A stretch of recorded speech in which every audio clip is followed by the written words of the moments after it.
تمن قربانیان کمکجیا کنیسا ساوثرلند سپرینگز یا ولایت تکساس دنافبر 18 هیوی حتی 77 سال یبون کو 26 کس هاتن کشتن و 20 دی بریندار بون. هێرشکەری کنیسه دیوین کلی جیمر لی حتی نها چه اگر و هاندر بو کرداراوی نهاتی ندیتن. کار بدست دبیجن اوی دست به تقیل دروی کنیسا فرس بابتیز کر و بردوان بو حتی چوی دناف آواهیا کنیسه دا. فرماندار ولایت تکساس دبیجت او مزنترین تراجیدیه د دیروکا ولایت تکساس دا. ام سردریه دگل کمکجیا هری مزن د دیروکا ولایت تکساس دکن زور مالباتان اندامین خیزان خوش دستاندان دایکو باو خشکو برا هلبته اف تراجیدیه که مزنه لی کنیسه که چیبو گبخواه پرستگه. پرسا دمدریجا کنترول کردنا چکی دناف اوفیسین هر بلندین امریکا دیتا بحث کرن.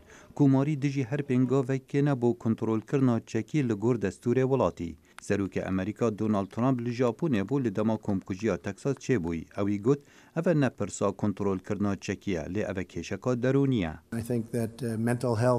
از باوردکیم کو آلوزیال ویره گیردایی بنخوشین درونی و هیا. اول لگور راپورتن دست پیکی اوی کسی بو دمک دریش کشه هبون.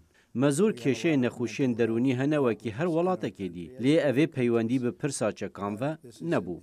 دگل هر کمکجیه که لامریکا گرجیا لسر کنترول کردنا چکی دبتا بابت مشتومریا کنگرسی. سروک بری امریکا باراک اوباما و دیموکرات بگشتی زور حول ددن چاره سریه که با کنترول کردنا چکی پیدا بکن و رخنکا تند لبروانیا کوماریان دگرن.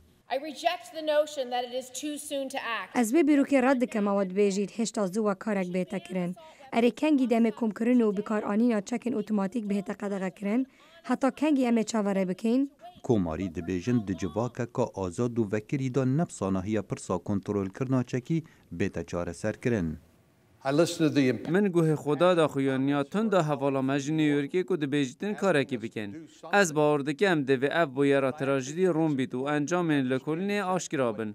اول دورا لگور دستور و قانون ولاتی تماشا بکن که دشین چه بکن. هێرشکەری کنیسا ولایت تکساس دیوین کلی 26 سالی لسال 2010 تبلی هیزن آسمانیان امریکا بو.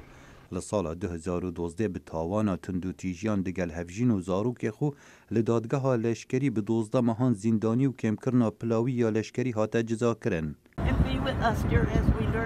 خلک باجر ساوثرلند سپرینگز لهفدن و سر خوشیه لیک دو دکن و دبیجن دیار کس دوی ولاتی دا نپارستیه. من چه بیف نینن.